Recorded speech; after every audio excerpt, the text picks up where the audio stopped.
구독, 알림 설정까지 부탁드립니다. 오늘도 우리 사는 이야기 찾아주셔서 감사합니다. 사연자분이 보내주신 이야기 시작해볼게요. 안녕하세요. 저는 올해 21 되는 여자입니다. 미대를 다니고 있는 학생이고요.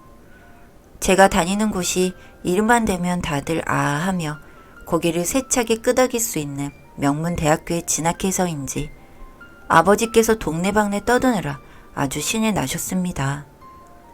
저는 좀 그만 말하고 다니라며 성을 낼 때가 잦지만 속내는 그렇지가 않아요. 아버지의 자랑이 돼서 기쁜 마음이 큽니다. 사실 제가 질풍노도의 사춘기 시절을 겪으며 부모님 속을 꽤 많이 썩이고 모진 말도 여러 번 했었거든요. 지나고 보니까 그랬던 제 모습이 참 밉습니다. 부모님께 했던 모진 말들, 그리고 혼자만의 착각, 이러한 것들을 서두로 냉랭했던 어머니와의 관계를 되짚어보니 가슴 한편의 죄책감이 끈적이게 늘어붙네요. 운동화 밑바닥에 성가시게 눌어붙은 껌딱지 마냥 남아있는 죄책감과 고민을 조금이나마 덜어보기 위해, 그리고 평소 말이 없고 애교 없는 딸이라는 이미지 때문에 어머니께 하지 못했던 말과 죄송하고 사랑한다는 말을 오늘 이 자리를 빌려 전해보려고 합니다.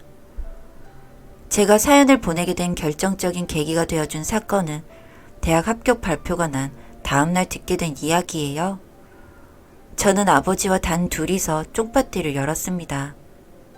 12월 막바지라 연말 분위기가 한창의 시기임에도 불구하고 거주지가 지방이라는 이유로 친구들과 여기저기 쏘다니며 노는 것 꿈도 못 꿨습니다. 저는 대학 합격의 기쁨을 베갯머리에 남몰래 눈물을 흘리는 것으로 대체하곤 했죠. 워낙에 활달하고 솔직한 성격은 되지 못해서요. 그런데 아버지께서 축하한다며 치킨 한 마리를 들고 오신 겁니다. 콧노래를 주절거리고 동공이 나른하게 풀린 게 이미 동네 사람들이랑 약주 한 잔을 걸치고 온 것 같았어요. 불그스름하게 상기된 얼굴이 술 취한 티를 팍팍 내더군요. 아버지께서 식탁 위에 치킨을 내려놓고는 검은 봉지 안에서 무언가를 꺼내셨는데 놀랍게도 맥주가 들어있었습니다. 그렇게 저는 어색한 분위기를 뒤로 한 채로 아버지와 마주 앉아 닭다리를 뜯으며 맥주캔을 난생 처음으로 따봤습니다. 아버지께서 술이 들어가면 갈수록 방어태세가 풀어져서는 별소리를 다 하시더군요. 아주 먼 옛날 얘기부터 시작해 온갖 우스꽝스러운 얘기, 이솝우화, 토속신앙 등등 정말 잡다한 얘기를 늘어놓으셨습니다. 그때까지 저는 아, 그래요? 네네 같은 형식적인 대답을 했죠. 거기에는 적당한 템포에 맞춰서 간헐적으로 주걱거렸습니다. 아버지가 맥주를 2캔 정도 비웠을 때 취기가 오를 대로 올라 울먹이듯 말했습니다. 그리고 이솝우화와 토속신앙과는 비교도 안 될 흥미로운 이야기가 제 귓가를 사로잡았죠. 저는 그때부터 네네라는 대답 대신 침묵으로 넌지시 답했습니다. 아버지께서는 눈도 안 마주치시고 이야기를 이었고 저는 종말엔 울음을 터뜨릴 수밖에 없었습니다. 제가 그토록 미워하고 사랑했던 어머니에 관한 몰랐던 사실을 19의 말로에서나 듣게 된 것입니다. 앞전에 어머니와 사이가 나빴다는 것을 여러 번 언급했었죠.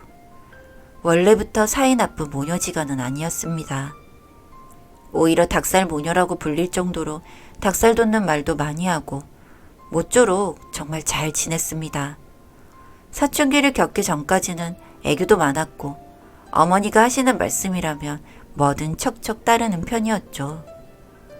그런데 중학교에 진학하면서부터 어머니와의 관계에 미세한 실금이 가더니 고등학교 입학을 기점으로 완전히 와장창 커다란 균열이 생겼습니다. 어머니는 미대 입시를 희망하는 저를 못마땅해 하셨거든요. 그리고 저는 그런 어머니의 논리적이지 않고 타당치 않은 반대를 이해하지 못했습니다. 가난해서 그런 거잖아. 돌려 말하지 말고 솔직하게 말해라며 소리를 바락바락 지른 적도 있습니다. 그때 불그락 푸르락 해져서는 눈시울이 붉어지던 어머니의 얼굴을 저는 아직도 잊지 못하겠네요. 아마 평생을 묻고 살아가야 할 영영 풀 수 없는 꼬인 실타래가 되어 목구멍을 콱 가로막고 꽁꽁 동여맬 것 같습니다. 엄마 사랑해요라는 말 한마디를 편히 할 수 없게 말입니다. 그러기에 위에서 말했던 것처럼 혹은 그보다 더 심한 말들을 자주 내뱉곤 했으니까요. 저는 좋지 못한 가정환경이라 지원을 못 해준다고 사실대로 말하지 않고 빙빙 둘러 제 재능을 탓하는 어머니가 미웠습니다.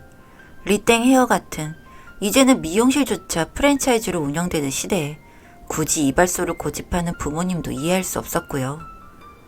빙글빙글 돌아가는 원형 간판 아시나요? 낙후된 도심지의 외곽, 실핏줄처럼 엉킨 더러운 시가지 따위에서나 볼 법한 유흥주점을 겸하고 있는 노래방 간판처럼 그런 휘황찬란한 간판에 제 이름 석자와 함께 글자가 미세하게 지워진 이발소 상호가 적혀 있었습니다. 저는 길을 지날 때마다 그리고 학교 친구들과 어쩌다 이발소 골목을 지나게 되면 걸음을 빨리하며 고개를 푹 숙이는 일이 부지기 일쑤였습니다. 이발소 딸이라는 것도 창피한데 돈도 안 되는 새치가 수북한 남자들만 걸음하는 그런 곳이 부모님의 일터라는 것 역시 어린 마음의 수치심을 불러일으켰습니다. 어머니는 그런 제 속내를 눈치챈 건지 거리에서 저를 보면 고개를 돌리시거나 저와 일정한 거리를 유지하며 걷곤 하셨습니다. 그때 먼저 가서 손을 잡아드렸다면, 친근하게 장바구니를 들어드렸다면 얼마나 좋았을까 여전히 후회됩니다. 이제는 잡을 수 없는 엄마의 따뜻한 손, 온기가 남아있는 거칠고 울퉁불퉁하고 주름진 손. 그때 잡았으면 얼마나 좋았을까요? 이발소에는 커다란 액자가 걸려 있었습니다. 흔히 말하는 이발소 그림이었는데 그 이발소 그림이라는 것이 상가 화장실에 간혹가다 보이는 그림들 말입니다. 모네의 작품이라던가 유명 화백들의 작품을 모방한 삼류 작가의 그림을 걸어두는 것입니다. 진짜 배기를 사들이기는 돈이 없고 그렇다고 그냥 두자니 또 밋밋하고 그래서 헐값에 모방품들을 사들이는 것이죠. 간혹가다 시력이 좋지 않은 백내장 걸린 노인분들이 오시면 저 작품은 피카소 작품이 아니냐며 아는 체를 하시곤 했습니다. 물론 정말 시력이 좋지 않은 이유로 피카소의 작품이라 착각하셨을지도 모르겠으나 아마 제 생각이 맞는다면 아는 외국 화가가 피카소뿐이었을 겁니다. 어머니는 노인의 몇 안 남은 머리카락을 빗으로 쓸어 넘기며 피식 웃으셨고 노인은 왜 웃냐며 버럭 화를 내시더군요. 저는 이발소에 걸린 그 그림이 마음에 들지 않았습니다. 어릴 때부터 보고 자란 그림이지만 그리고 흠잡을 데가 없이 완벽한 그림이었지만 그럼에도 불구하고 어딘가 마음에 들지 않았는데 그건 아마 일종의 질투심이 아니었을까 생각해 봅니다. 어머니는 제 그림을 보시고 붓질을 이렇게 하면 안 된다, 명암이 뚜렷하지 못하다 등등 핀잔을 늘어놓으셨고 제가 지나가는 말로 이발소 그림에 관한 험담을 하면 네 그림보다 수천 배 낫다는 식으로 조악한 답변을 늘어놓으셨으니까요. 아버지가 힘을 주어 텅 빈 맥주캔을 누르자 콰지직 소리를 내며 맥주캔이 찌그러졌습니다. 저는 두 뺨 위로 흐르는 눈물을 애써 닦으며 다음 얘기를 집중해서 들었죠. 제가 결정적인 얘기를 듣기 전에 울음을 터뜨린 건 한 달 전 어머니의 갑작스러운 죽음 때문도 그리고 한없이 초라했던 제 자신 때문도 아니었습니다. 물론 위와 같은 이유도 섞여서 여러 가지 복합적인 감정에 눈물을 터뜨린 건 맞지만 술 취한 노인이 이발소 그림을 향해 염색약을 집어던지는 장면이 오버랩돼서 하염없이 시야가 뿌옇게 질렸습니다. 어머니는 참 어이없는 사고로 돌아가셨습니다. 대학교 면접 때 입고 갈 옷이 필요하지 않겠냐며 시내의 대형 백화점에 들렀다 사거리 신호등을 건너던 중 교통사고를 당하신 것입니다.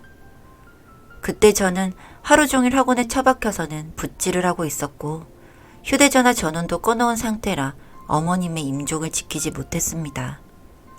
뒤늦게 선생님을 통해 접한 소식에 얼굴이 하얗게 질려서는 병원으로 갔을 때 어머니는 이미 순백의 천을 뒤덮고 운명하신 후였습니다. 이상하게 눈물이 나지 않았습니다. 실감이 되지 않았던 거죠.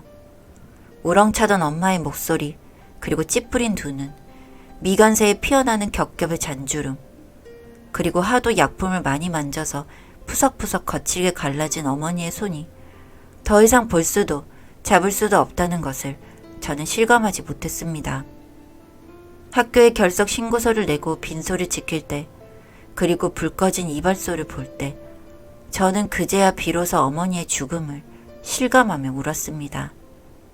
사랑한다고 말하지 못했던 기억을 주섬주섬 꺼내보지만 그런 날서고 빈약한 감정과 이미 지나가 버린 일에 대한 후회는 저를 더욱이 아프게 만들 뿐이었습니다. 아버지가 말씀하셨습니다. 모네의 수련을 모방한 작품, 우리 이발소를 10년 넘도록 지키던 그 작품의 주인이 사실은 어머니였다는 것을 말입니다. 저는 터져나오는 눈물을 참지 못하고 한참을 끄끄 울었습니다. 닭튀긴 껍질이 난무하는 협다기로 눈물이 똑똑 떨어졌습니다. 아버지도 울음을 터뜨렸습니다. 우리 부녀는 목 놓아 울었습니다. 단 한 사람만을 위한 곡소리는 이내 곧 쫑파티를 슬픔의 조촐한 장례식으로 승화시켰습니다. 네 엄마도 화백을 꿈꿨었는데. 아버지가 말끝을 흐렸습니다. 더 이상 말을 이어가기 힘들어 보일 만큼 숨이 차서 끄끄 울었습니다. 저도 마찬가지였고요. 끄끄 소리가 좁은 주방에 울려 퍼졌습니다. 전구가 반쯤 나가 그림자가 걸터앉은 샛노란 조명이 아롱아롱 눈앞에 비쳤습니다. 어머니가 그렇게 갈아달라 말하던 조명을 아버지도 저도 여지껏 갈지 않았던 것입니다. 시계 초침은 어느덧 자정을 향해 기울었고 창밖은 온통 어두만이 번식한 상태였습니다. 저도 아빠도 치킨을 얼마 먹지 못하고 좁은 협탁을 기점으로 마주 앉아 무승부 판정을 받은 바둑 기사들처럼 초연하고 망연자실한 표정으로 부엌 냉장고 옆에 비스듬히 세워진 한없이 작게만 보이는 어머니 이발소 그림을 물끄러미 쳐다보았습니다. 노인이 던진 검은색 염색약이 어머니의 수련, 어머니만의 연못을 검게 아주 검고 새까맣게 여전히 물들이고 있습니다. 저는 검은색을 덮을 수 있는 색깔은 하얀색뿐이라고 말하던 어머니의 말을 떠올립니다. 하지만 검은색을 굳이 덮을 필요가 있는지 또한 생각해 볼 여지가 있다고 곱씹어 봅니다. 어머니, 당신의 이름을 불러봅니다. 이발소 그림 뒤에 만년필로 휘갈겨진 이니셜을 보며 저는 모네의 수련이 아닌 어머니의 수련에 또 하나의 이름을 붙여줬습니다. 김땡땡의 수련이라는 이름을요.